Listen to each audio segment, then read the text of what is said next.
Thanks all for joining us today for our final webinar in the Access and Usability series this winter slash spring 2026. Today's focus is where do we go from here? We kind of have a little wrap up. We have a few librarians in Montana who we didn't hear from earlier in the series because there's a lot around access and usability to highlight, and we just did not have a space to highlight them earlier. But we do really like to show that accessibility changes are I was going to say accessible for you at your library, but that's not the right word. They are though. Everything is attainable. So we really have wanted to highlight that throughout this series, that no matter your library size or where you are, um, there's always something that can be done. So I'll click forward on our slide. Oh, hopefully. There we go. Just some brief learning objectives today. You'll have an opportunity. I'm hoping this session today will be discussion based, and so people have brought their voices and they want to talk today. Um, the idea is that you'll have opportunities to reflect on what we've learned in this series and that we can hear demonstrations of commitment to working towards more accessible library services at your library. So just before we get going with our guests today, um, just a reminder of why we chose to highlight access and usability in this series. Um, we wanted to raise awareness about barriers for people with disabilities through physical spaces, through digital spaces, through resources that we share. So some of the things that we've done throughout is highlighted some of the talking book library resources. Um, Jonna today is going to talk about some website accessibility, but we did talk about building design as well as digital design, universal design versus ADA requirements, and those types of things. We also want to make sure that people are connected with ideas and resources that might help improve your library services for people with disabilities, but also not just people with disabilities. Accessibility benefits everyone. I've said this before, but having a disability is something that can happen to you at any point in life. It is not um, something that is something that you're born with necessarily, but it can happen to you at any point in your life. And so thinking about um, the most usable services for everyone and the kind of like the lowest barrier to entry, the easiest barrier um, you want to be achievable for all. And so we've tried to connect people with ideas and resources around the state and around the region. And then we also want to encourage people to think about the barriers that might already exist in your libraries and then have opportunities to brainstorm solutions with your peers. So without further ado, Jonna, um, if you'd like to talk, Jonna Underwood, the director at Sheridan County Library up in um, Plentywood, created a wonderful document for us that I will excuse me, switch my share whenever you say go. Otherwise, we have this beautiful picture of your county building. Yes, I would love to talk. Great.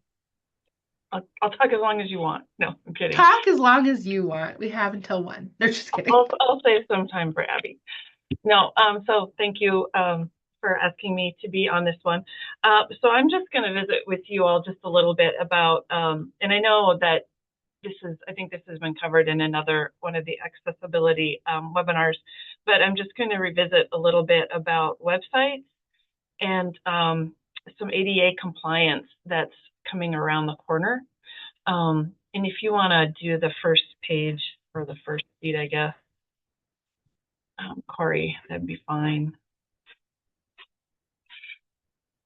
So I just want to like a little disclaimer here. I'm not an expert on this stuff at all. I became aware of this when I was working on updating my my own website, and came across several sites which other websites mentioning this upcoming change. So, and I'll talk about that in a minute. I also want to say full disclosure that I did not create this handy dandy little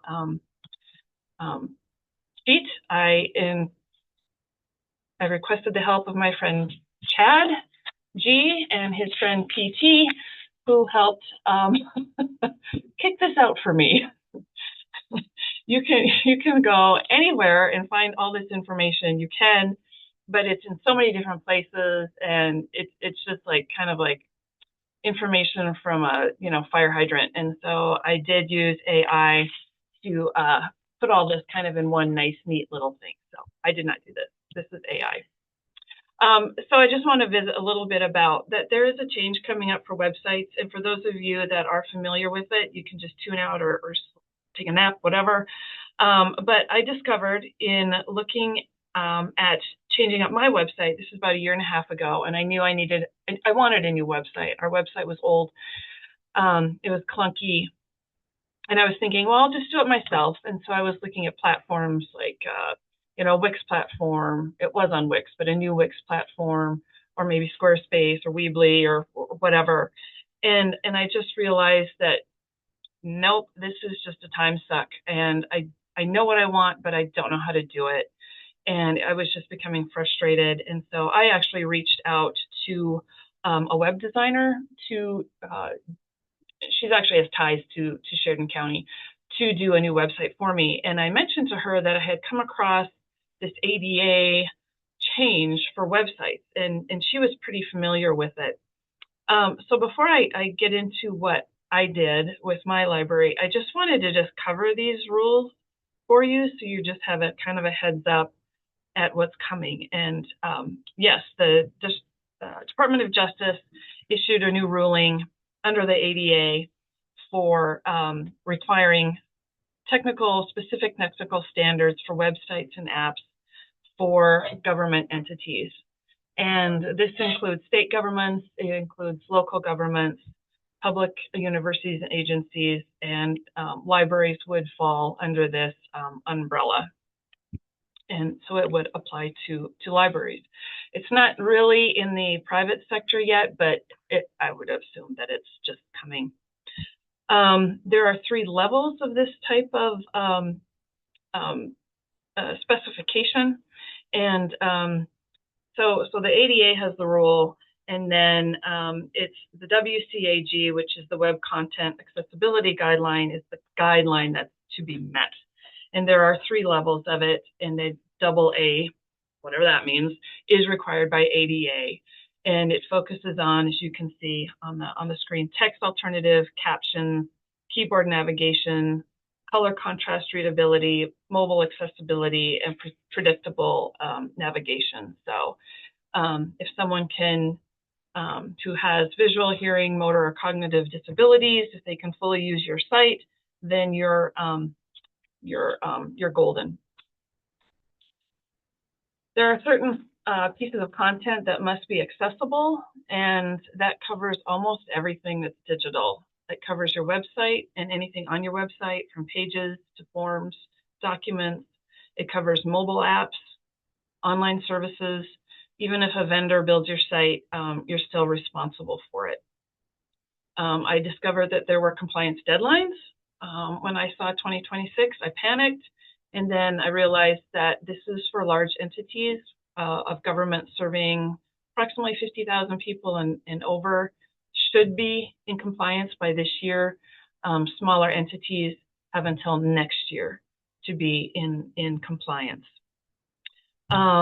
There are some limited exceptions. There's some content that doesn't have to fully meet it, but you still have to provide accessible alternatives on request. You can scroll down just a little bit more. The key takeaway here is that now the ADA explicitly requires these standards.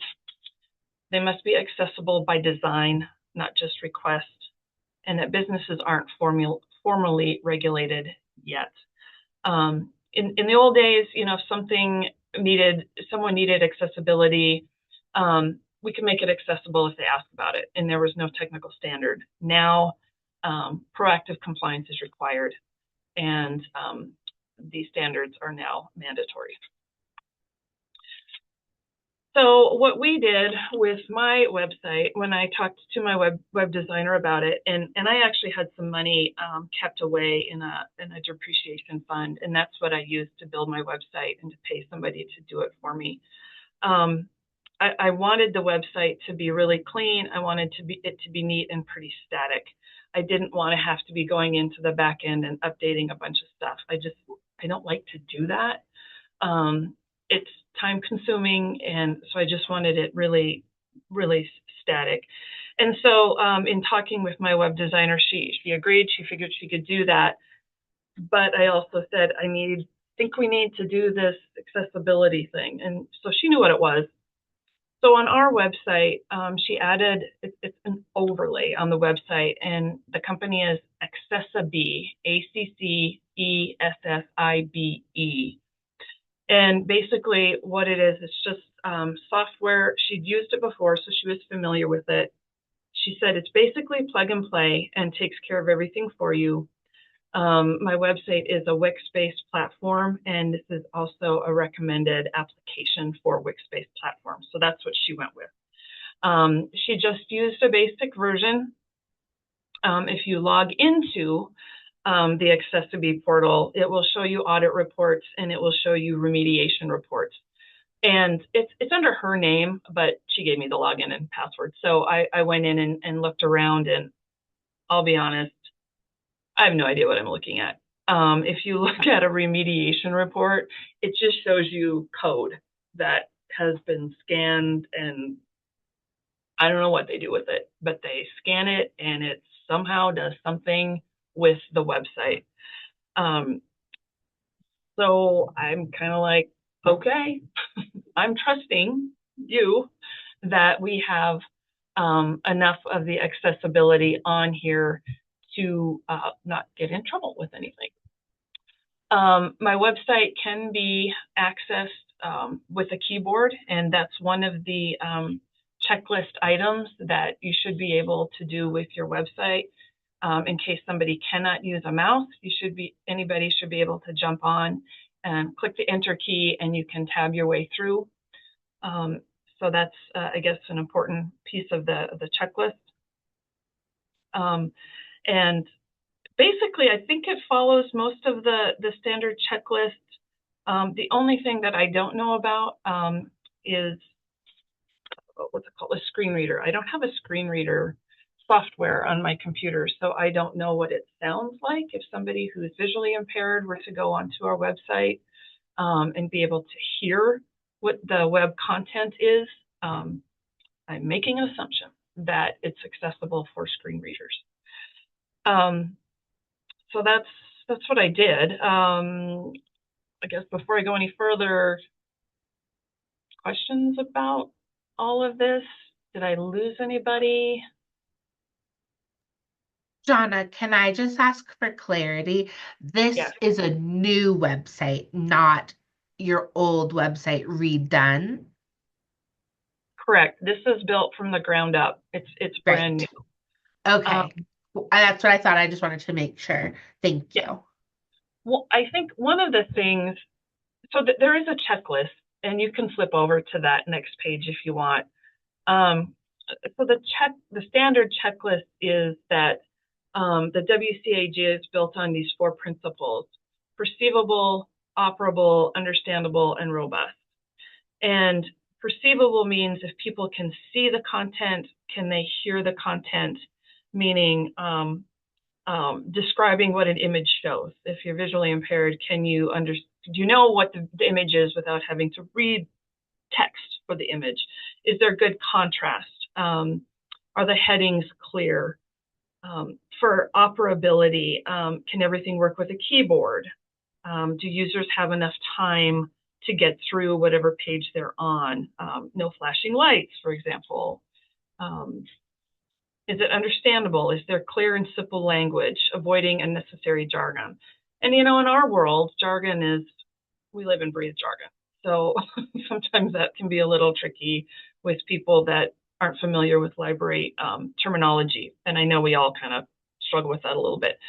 But labeling forms clearly, showing helpful error messages, and then working with assistive technology. So using clean standard HTML, adding ARIA labels, which I don't know anything about other than it's just associated with HTML elements, and then making sure screen readers can interpret everything. I found this all a little intimidating because I thought, I've just got a little library here and we're supposed to make all this compliant in a year, or at least partially compliant. And the one thing that I didn't come up with or see with all the rule changes is how you're supposed to do it. Where do you go to do this? I would have no idea how to put an accessibility overlay on my website. I wouldn't. I wouldn't know how to do a number of the things that are supposedly going to be required for people to do to make websites and everything that's associated with your website applicable. So I don't know. I don't know how this is going to work in the big scheme of things. But I did it. I had the opportunity. I had the funding to do it. So I just jumped in and did it. I do pay for the accessibility overlay. I pay about $500 a year for it. And I suppose as things become more and more technical and the requirements for accessibility are technical, determining how you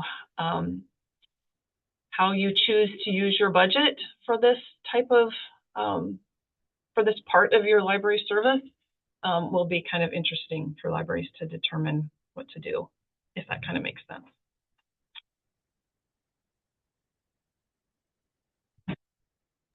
Yes, I paid it was roughly, I think it was $4,500, $4,700, something like that for the rebuild.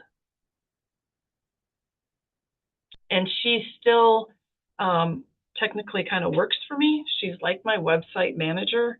So if there is some tweaks that I want on it, she will do that for me, and I pay her like a fee every year. It's kind of like a maintenance fee to go in and take care of stuff for me.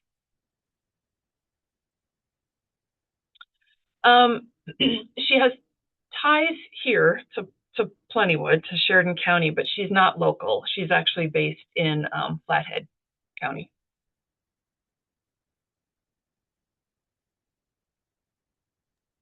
There's somebody based in Great Falls that another librarian worked with to get a quote to do some website like remediation, sorry, excuse me, on their site. Cole's comment in the chat, which I think might have been an answer to an earlier comment I didn't see or something said out loud. The work that it takes to remediate a website is often more arduous than starting fresh, and will take a lot longer. So just if people are seeking out quotes, maybe keep that in mind when asking. It might seem like a new website would cost more, and maybe it will. I don't know. But when it comes to the time it takes, I think that fixing things for accessibility, we know that with physical buildings too, fixing things to retrofit to be accessible can be costly, as can new construction. But A I couple don't of know if things. I'd. Oh, Oh, no, go ahead. I just wanted to throw this out there too. I didn't get the feeling when I was doing some of this poking around and research that the Department of Justice was gonna, have like a group of people that was gonna be out and like trolling government websites to make sure that they were in compliance. But I would imagine if there were complaints, then yes, they would, kind of get on you. But I think just making like the first step in trying to be proactive would be really helpful. Starting with some of the smaller, the easier lifts, quote unquote, easier lifts to make website accessibility would be good. But if somebody can't access it and they want to pursue legal action, that's expensive too. And better to just try to, I don't know, maybe get it done at the start than worry about something that could come down the pike later on that would be even more costly. And to take it just a little bit further, right? That's somebody who wants to use the library. That's somebody who is it's their right to use the library. And so while it might be a challenging thing to do to fix a website or to recreate a website, it's the right thing to do because it's everybody's library. Um, and that I think reframing it in that way, like, oh my gosh, I want my library to be for everyone. I want everybody to be able to access this with as little barrier as possible, with the most that we can do, because it might be impossible to get everything perfect for everyone, but the attempt being made. So I think that that reframe can be really helpful. Not like, oh my gosh, I have to do this thing that the government is telling me to do. Well, yes, and they're telling you to do it to better help your community members who have harder times with access. So um, I think that's just a positive spin on things. Thanks. What else do you have for Jonna group? What else do you have for us, Jonna? You're great. I think it's really great to hear about your process. I kind of just dovetailing on what you just said, I was never really that thrilled about having to do the website thing, but then I thought about, I thought that the website really is an extension of my library. And when people physically walk into the library, I want them to be able to walk into a neat, clean, tidy environment that's well lit, that has seating, that if they can't find what they're looking for, they have staff to assist them to find what they're looking for. And I think for me, having a website is an extension of that. That if somebody stumbles on my website or they're looking for me, they can see what the library has to offer. They can find the resources. They can find the services. So they know what the library has, what my library, not my library, what our library offers to them in an easy, hopefully easy, accessible way. So to me, it's an extension of my physical library. That's yes, how I see it for myself. yes. It's your digital welcome mat. I was waiting for Coley to say that. Yes, it is your digital welcome mat. And anymore, right? That might be the first impression somebody has of your library is they want to know what time you're open, so they look online and they come to your website. Um, so yes, I think that was a really well put. Thank you for adding that. We will include this. Please thank your friends Chad and PT. We'll include this in our resource roundup. Thank you. I'm going to minimize this resource sheet, and so you should all see Jonna's library again. We'll have more time for discussion at the end, but I'll advance the slide. Hopefully. I'll think about advancing the slide. Yay, there we go. We also have Abbi Dooley joining us today from North Lake County Library District in Polson. Um, you're going to talk about some really cool technology that I just learned about for the first time in the last couple of months. So please, I will stop talking. You should be able to just replace my screen share Okay. so that you can show photos yourself. Yeah. Um, Okay. Great. Great. Yeah. So we have a couple of things that we've done recently. So the first one here is the hearing loop system. And so we were able to remodel our building back in 2023. And at that time, the ALA had come out with their LTC accessibility grants. And so our library did apply and we did receive a $20,000 grant from them. And with that, we really wanted to figure out something that we could do in the remodel that would be beneficial and help people. And so what we found were these hearing loops. It was the best way to help people who are hard of hearing or deaf. Um, and so basically, I'll kind of show you what a hearing loop is. You can't see it once it's installed. Um, but let's see here. Only one presenter can share. Okay. Can I replace? I guess I'm going to replace you, Corey. Let's see. Okay. So you should see a screen. This is just a website I pulled up from hearingloss.org. And so this kind of gives you the visual of what a hearing loop system does. So in our community room, we have underneath the new carpet, they laid down this wire, this system. It's a bunch of copper wire, and it's in a certain grid pattern in the community room underneath the carpet. And it connects to an amp in our little media cabinet.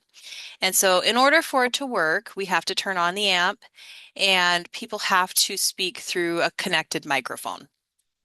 And so we bought a couple different options. We have two handheld, we have a lapel mic. And so any of those work. And so as long as the person is talking into the mic, then the people sitting within the designated area of the loop, which for us is all of the carpet, so they have to be in the carpeted area, can hear this if they have certain things. So what happens is you'll see on my screen there's this symbol. And so if people see this symbol, it's their kind of their cue to know that there's a hearing loop installed. And what they have to do is if they already have it enabled, on their hearing aids, like in their app, or on it for a cochlear implant, they turn on what's called the T coil. Now, originally, when they get their hearing aids in the United States, this is not defaulted to be turned on. Hopefully, that's something that will change.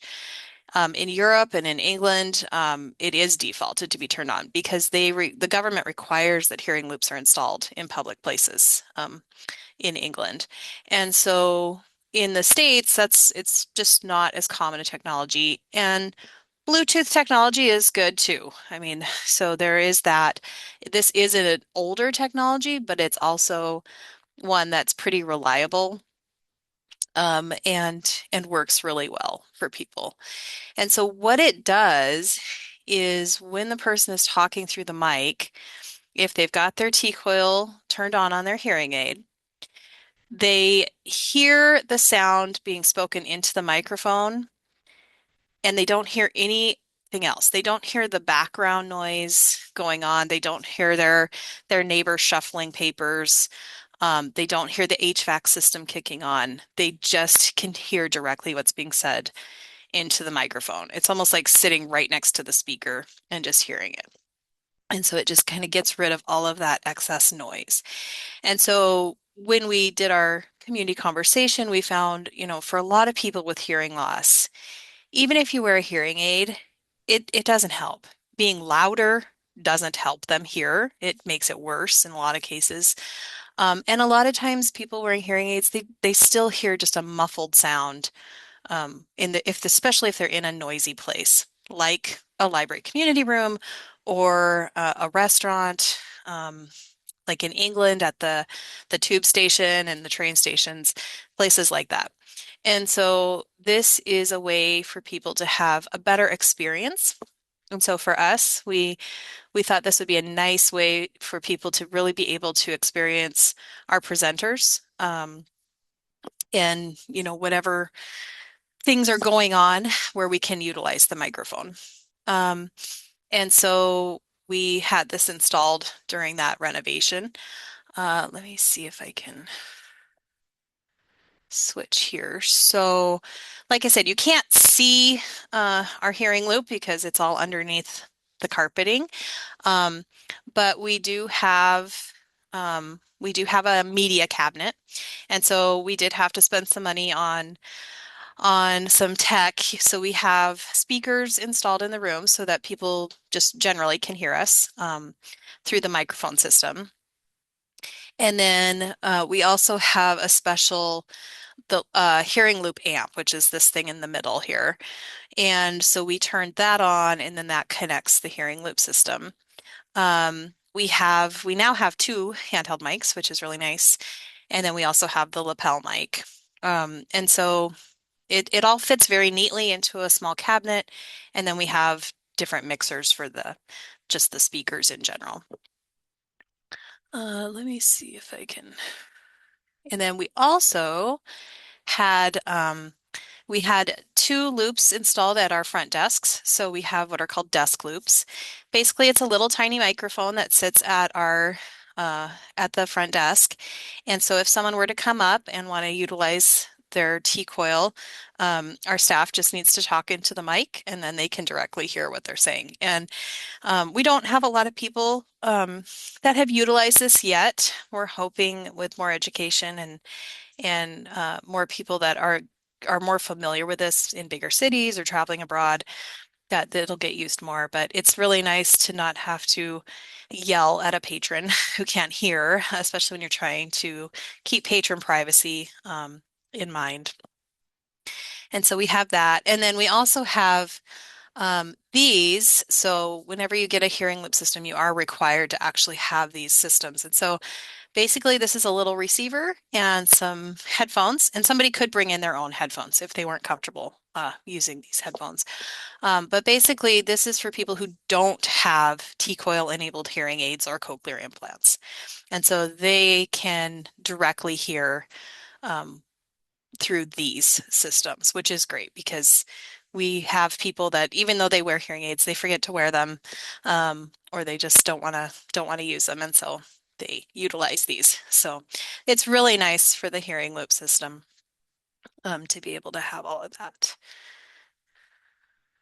Let's see. The hearing loop logo. So it's not on our entrances, it's in the room where the hearing loop is. Because the entire library is not hearing loop enabled. We don't want to do that.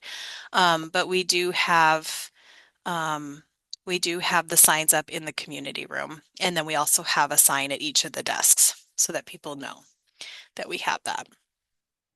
And the company we went through is called AutoJoy. We're not entirely sure that they're still in business, unfortunately.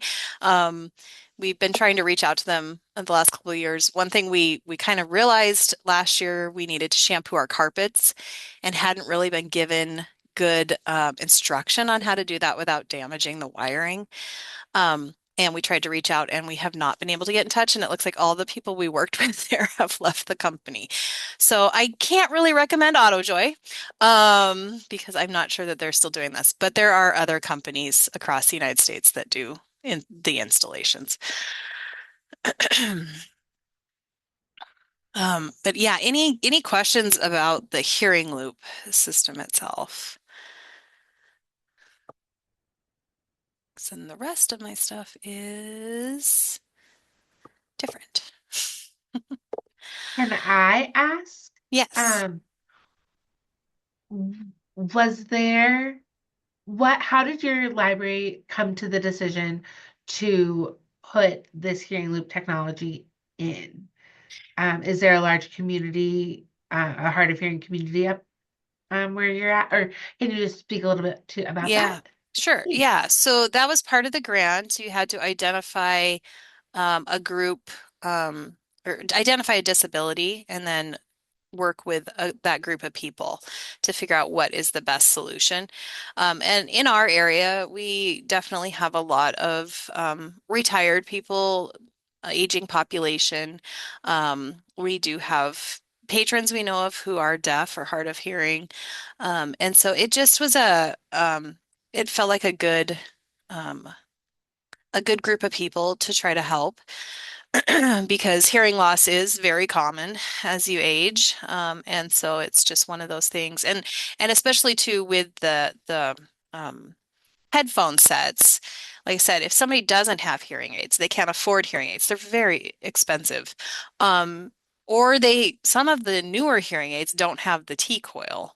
And so with those other receivers, anyone who just has trouble hearing can use that system and just really truly be able to hear our presenters. Thank you for sharing. Okay, continue. Yeah. Well, so with the success of that, we decided to go for another grant. And so we did get another LTC Access grant.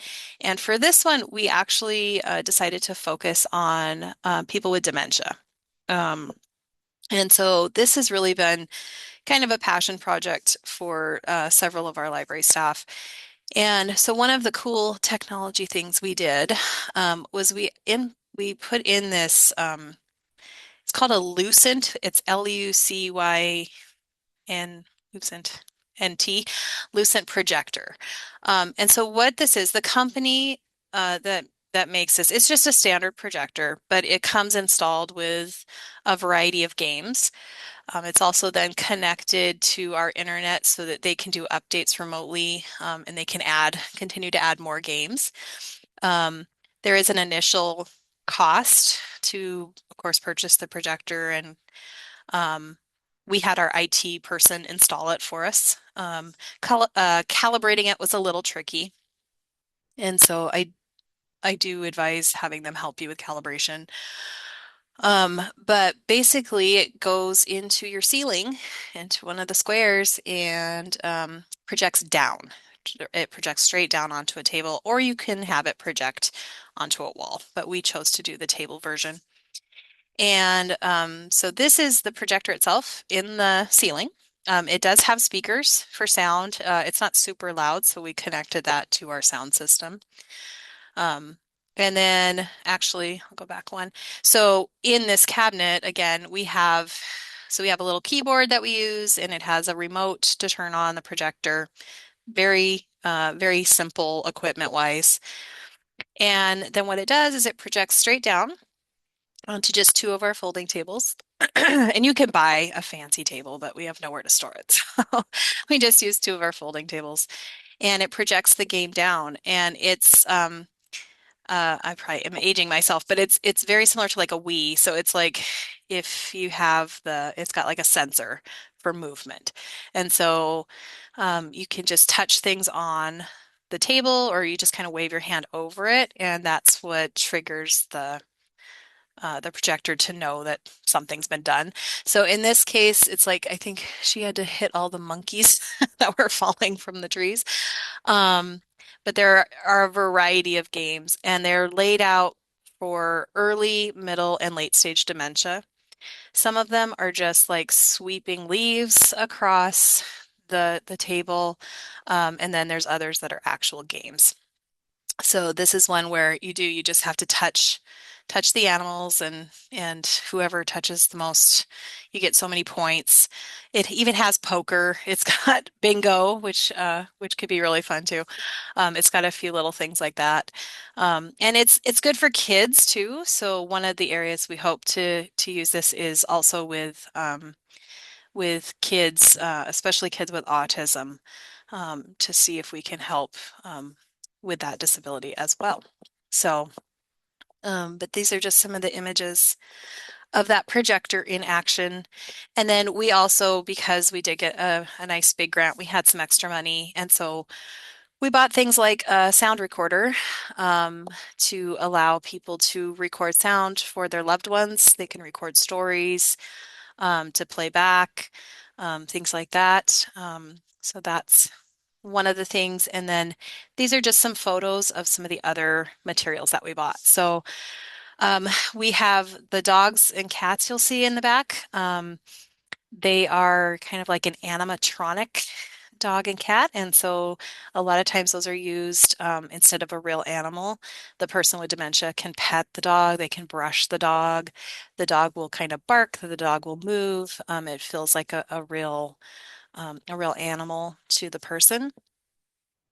And then like we bought a bunch of birds with sound to do programming, and we have puzzles. We bought a lot of like fidget toys. So these are great for people to sit and just kind of play with those. And then we bought a lot from this company called Relish. They have a lot of dementia-friendly products. That's really their niche. And so we bought a lot of things like that. It's like reusable paint sheets, memory games, puzzles, things of that nature, as well as fidget quilts and different things like that. I think that's all of, let's see, there's one of those. And then we also did buy one baby doll. That was also recommended to us by our Area 6 on Aging, um, because that can be very comforting for some people, especially in later stages. And then we bought headphones, so noise canceling headphones that can be used in the library. And then we also bought tablets that can be used in the library with games on them. So just kind of a big variety of things. Um, and then I'll stop sharing. Let's see. And then we have created what we're calling memory kits. So we finally got these cataloged. So I'll see if you can kind of see it. They're just a nice little tub. And then they have a variety of these things in them. So we bought from Etsy, we bought fidget quilts. We have puzzles in these. And then these are available to check out for our patrons. And they can just check them out. We themed them. So this is a farm theme as best we could. But we're really focused on providing dementia services for people. We have partnered with a local company to do a memory cafe, and then we have now a monthly program highlighting that Lucent projector where people can just drop in and use it and learn more about it. That's incredible. Can you tell us again where that grant that you got? So it was an ALA, they called it the ALA LTC, or I think Libraries Transforming Communities Accessibility Grant. And you received Um, it twice? we did receive it twice. That's awesome. And I don't know if they're going to open it up again. I think the last one closed maybe last fall, but I'm sure there are other grants available, and hopefully they'll be able to offer that one again as well. Thank you so much. That little birding, the bird sound birds, Yeah. that's very sweet. And I think, yeah, we have not really talked about dementia and that kind of access and accessibility yet this series. So thank you. Yeah. Um, I'll reshare my screen, even though it's not very exciting. Um, but thank you so much. Are you guys seeing probably the wrong screen? It's the Polson Library. Oh, good. That's the right screen. It's not the relishlife.com website with those dementia-friendly toys. Okay, just making sure that we're looking at the right screen. Um, so let's discuss, my friends. Um, I would love if people would unmute themselves if they felt comfortable. How do you feel about applying what you've learned about accessibility from colleagues and throughout this series at your library? Um, we'd love to hear from you. Um, I did not do a Zoom poll because I wanted you to speak out loud.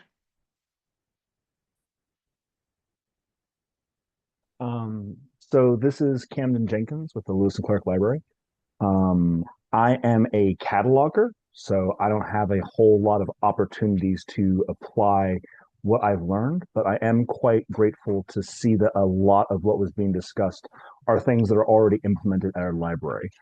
For example, relevant to today, I recently cataloged a whole collection of memory care kits and memory games for our memory care collection. So even though my part was just cataloging them, I do get to feel like I am part of the progression and accessibility at our library. Yes, that's wonderful to hear. And I think, yeah, I didn't know that these two libraries in the state both have memory accessibility, kits. And so if somebody asks me, oh, we were interested in doing this, I'll say, oh, this is what they're doing in Polson, or here's what they're doing Lewis and Clark. So it is always nice to connect that way. Would anybody else like to be daring and share how they feel about applying what they've learned?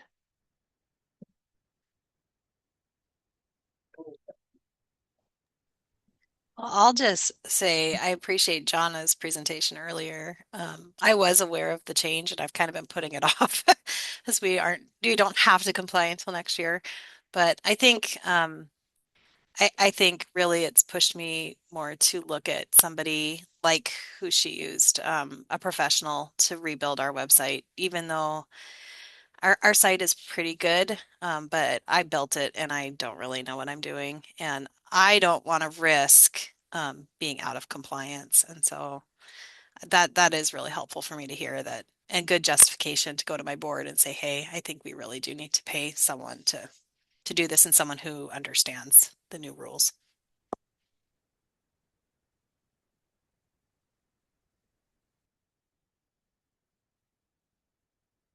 Quiet group online today. Not surprised there. I'm asking for more engagement for our second question. What are you committing to for increased accessibility at your library?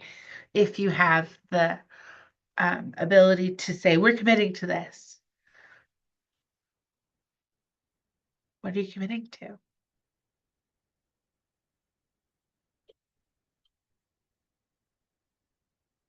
It could be something as simple as I'm going to send accessible emails. I'm going to have my email content be accessible. That's within your control.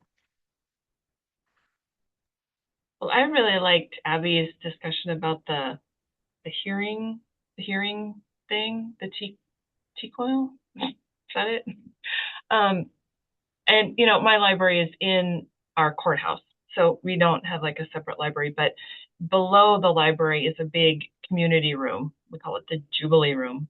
And I was just thinking, wow, that would be great for our courthouse to have something like that, because that's where a lot of meetings are held, not just library stuff, but all county-wide type of meetings and gatherings and et cetera. And I thought that would be really nice, something for our county to even have in that particular room. So I might reach out, Abby, and just get some more Yeah. information from you.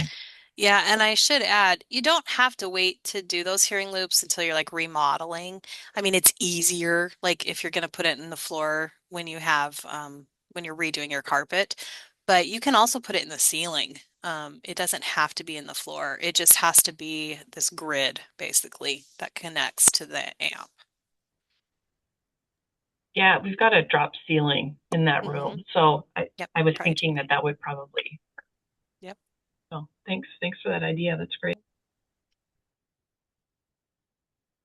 Since I think we have a lot of like smaller libraries online right now, or mid-size, medium. Um, but Mary's comment in the chat has hired somebody from the website, but they're so busy. It might be worth talking with your local government to see what their plan is for their website. If you have a good relationship with if your city, your town or county, if that's a possibility, just because they will also be held to these same compliance standards. And so it might, be worth seeing there's, a 2-for-1 deal or your, library often has their own website, but um, maybe strike a deal as a part of the larger entity. I know that won't work for everyone, but um, always worth checking with people who are doing this work too. Um, Anybody else want to share about a commitment to accessibility?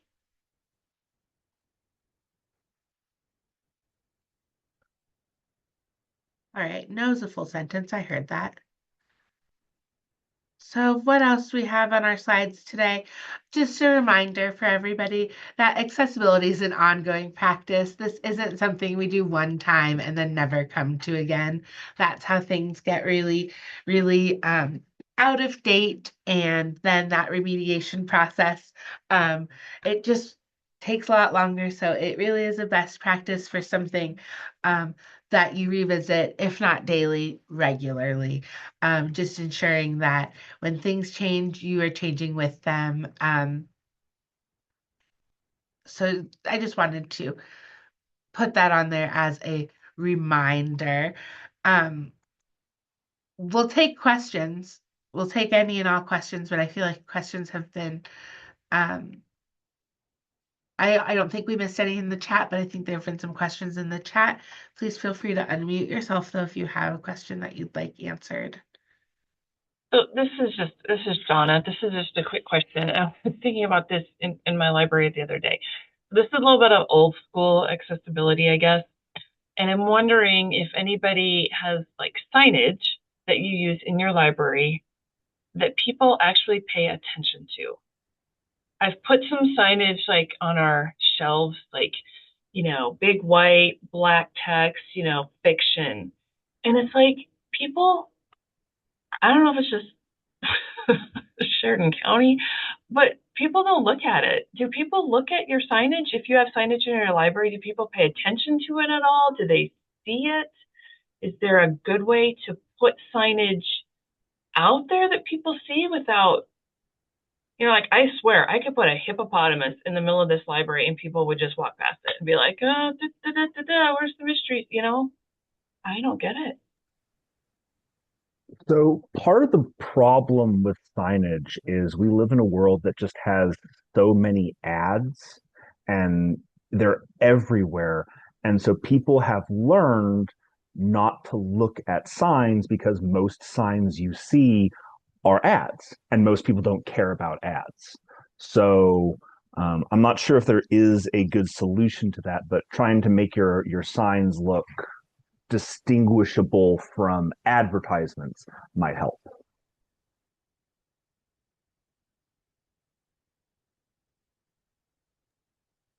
One thing that we did, we have a big TV and we put like our graphics that we normally would print off and have around the library that nobody looks at. We put those on a USB drive and then plug it into the TV and play it as like a screensaver. And I do find that more people stand and look at that and watch it than look at the signage.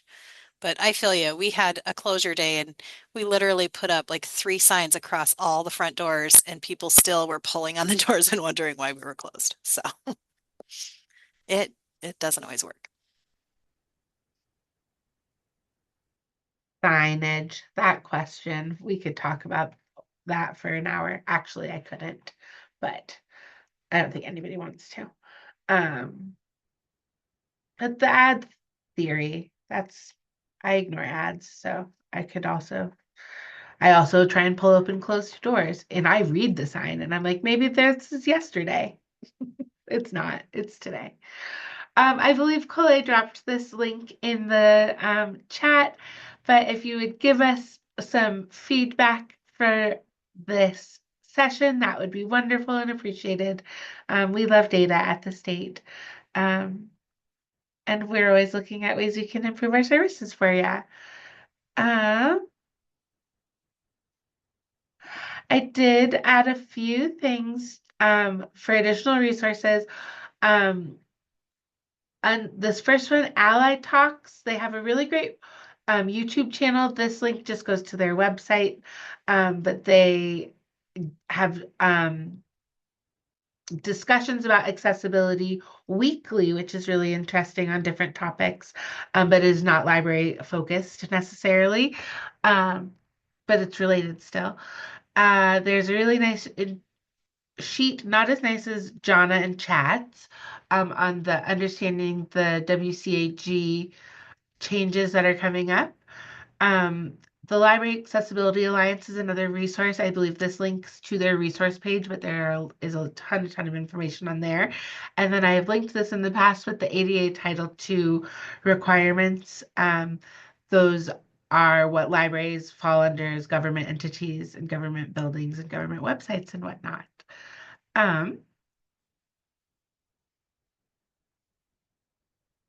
believe that is it, and that is all, my friends. Please, for any last questions, I'm happy to answer to the best of my ability.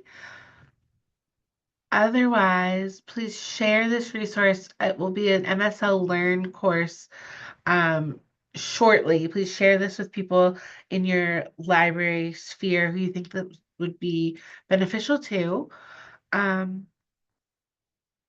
Thanks for joining us, Jonna and Abby, today. Big thanks to all of our presenters. I'll be sending everybody a big thank you email. And thanks to everybody who's joined us for this today or any others that you made it on to. If this was your first one, they are all on MSL Learn. And this will wrap up our accessibility series for the time being. The time being now. All right. I think we can stop the recording and log off. Thanks.